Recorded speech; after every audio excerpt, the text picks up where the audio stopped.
আসসালামু আলাইকুম আমার প্রাণপ্রিয় বন্ধুরা, আপনারা কেমন আছেন? আলহামদুলিল্লাহ, আমিও ভালো আছি। আজকে মুড়িঘণ্ট রান্না, রুই মাছের মাথা আর মসুরির ডাউল দিয়ে।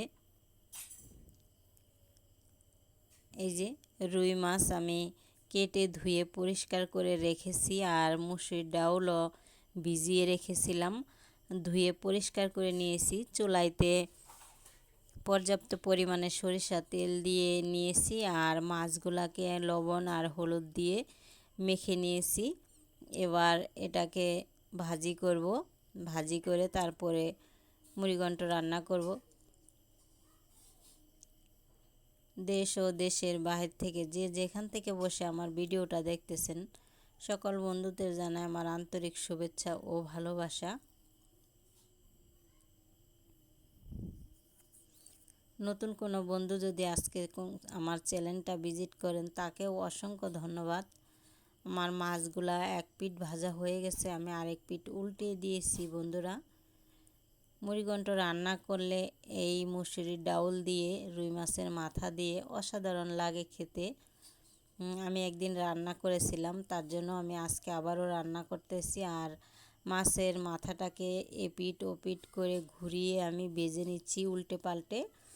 আর এখন মাছের মাথাটা আমি ভেঙে দিব, যেন ভাজি হয়ে যায় ভালোভাবে, কাটাগুলা যেন নরম সফট হয়ে যায়, মুচমুচে হয়ে যায়।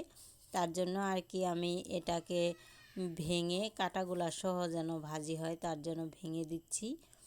আপনারাও যদি রান্না করেন এভাবে রান্না করবেন ভেঙে, তাহলে কাটাগুলা মুখে লাগবে না, খেতেও ভালো লাগবে। আর মুগ ডাল অন্যান্য ডাউলের চেয়ে এই মসুর ডালের মুড়িঘণ্ট অসাধারণ হয় খেতে। আমার মাছগুলা বন্ধুরা কমপ্লিটভাবে ভাজা হয়ে গেছে। তেল ছিল মাছ ভাজার, আর আমি সামান্য পরিমাণে সরিষার তেল এখানে অ্যাড করে দিয়েছি। আর দিয়ে দিব বন্ধুরা পেঁয়াজ কুচি। পেঁয়াজটা যখন ব্রাউন কালার হয়ে আসবে, তখন আমি অন্যান্য মশলা এখানে অ্যাড করে দিব।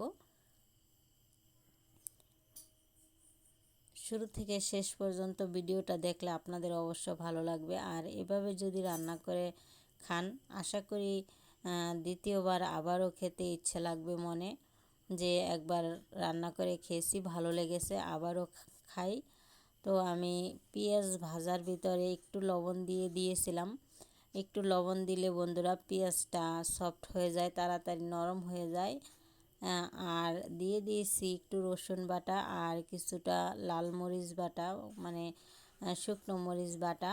এগুলা দিয়ে আমি ভালোভাবে নেড়ে চেড়ে নিয়েছি, যেন রসুনের গন্ধটা, মরিচের গন্ধটা না থাকে। আর আমি সামান্য পরিমাণের হলুদের গুঁড়া দিয়ে দিতেছি। বেশিরভাগ হলুদ দেব না, ডাউলে অল্প হলুদ দিলে ভালো লাগে খেতে, আর বেশি দিলে তিতা লাগে। তো যাই হোক বন্ধুরা, আর পরিমাণ মতন লবণ দিয়ে দিয়েছি, আর কিছুটা জিরা গুঁড়ো, ধনিয়া জিরা একসাথে গুঁড়ো করা, তাই আমি এখানে অ্যাড করে দিয়েছি। এখন এটাকে আমি ভালোভাবে কষিয়ে নিব সামান্য একটু পানি দিয়ে। যতক্ষণ না তেল উপরে ভেসে আসে ততক্ষণই আমি কষিয়ে নিব। আর কষানো যতটা ভালো হবে তরকারিটাই ততটা ভালো লাগবে। এবার আমি মাছগুলা ভেজে, যেটার ভিতরে আমি মাছগুলা মেখে নিয়েছিলাম সেটার ভিতরে রেখে দিয়েছিলাম। এখন মাছ ভাজিগুলা আমি মশলা কষানোর ভিতরে দিয়ে ভালোভাবে নেড়ে নেব, কারণ এটা একটু কষাইলে ভালো লাগে খেতে। এবার নেড়ে চেড়ে দিব আমি। এবার মসুরির ডাউলের পালা। এই যে দেখেন বন্ধুরা, মসুরির ডাউলগুলা ধুয়ে পরিষ্কার করে নিয়ে আসছিলাম আমি, এটাকে এবার এখানে অ্যাড করে দিব। এটাকেও আমি ভালোভাবে কষিয়ে নিব, যতক্ষণ না পর্যন্ত তেল উপরে ভেসে ওঠে ডাউলের, ততক্ষণ আমি কষিয়ে নিব। আর এই ডাউলটা কষালে খুবই ভালো লাগে। আমি এখানে এলাচ, দারচিনি আর তেজপাতা এসব কোনো কিছু অ্যাড করিনি, আপনারা চাইলে দিতে পারেন। আমরা মাছের মধ্যে এগুলা দিলে খেতে পারি না আমিও, বা আমাদের ঘরে কেউ খেতে পারে না মাছের ভিতরে মাংসের মশলা দিলে, গন্ধ আসে, তার জন্য। আর আমার ডাউলটা ভালোভাবে কষানো হয়ে গেছে। এবার আমি পানি দিয়ে দিচ্ছি ডাউলে। মুড়িঘণ্টে। এভাবে রান্না করে খেয়ে আমাকে কমেন্টে অবশ্যই জানাবেন কেমন হয়েছে। অবশ্যই একবার হলেও ট্রাই করে দেখতে পারেন যে কতটা লোভনীয় আর মজার একটা খাবার। একবার খেলে দ্বিতীয়বার সত্যিই খেতে ইচ্ছে করে। আমি একবার রান্না করে আমার খুবই ভালো লেগেছিল, তার জন্য আমি আবারও রান্না করতেছি। তো বন্ধুরা, এই যে ঢাকনা চাপিয়ে দিলাম, ঢাকনা যখন বলক আসবে, এই যে আমি ঢাকনাটা নামিয়ে নিয়েছি। এবার দেখেন এই যে ডাউলটা আমার ভালোভাবে ফুটেনি বন্ধুরা। আমি অফ চুলায় কিছুক্ষণ ঢাকনা চাপিয়ে রেখে দেব যেন ডাউলটা ভালোভাবে ফুটে।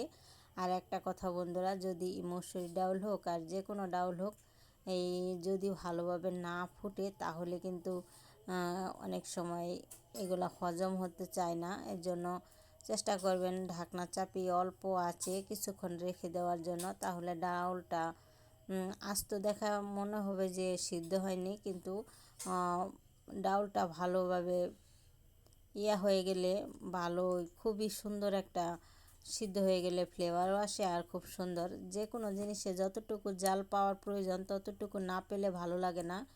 আর আমি কিছুটা জিরা টেলে রেখে দিয়েছিলাম শুকনো খোলায়, সেটাও গুঁড়ি করে দিয়েছি। আমার মুড়িঘণ্টটা হয়ে গেছে। কেমন লাগলো ভিডিওটা দেখে অবশ্যই আমাকে কমেন্টে জানাবেন, লাইক করবেন, শেয়ার করবেন। Thank you so much.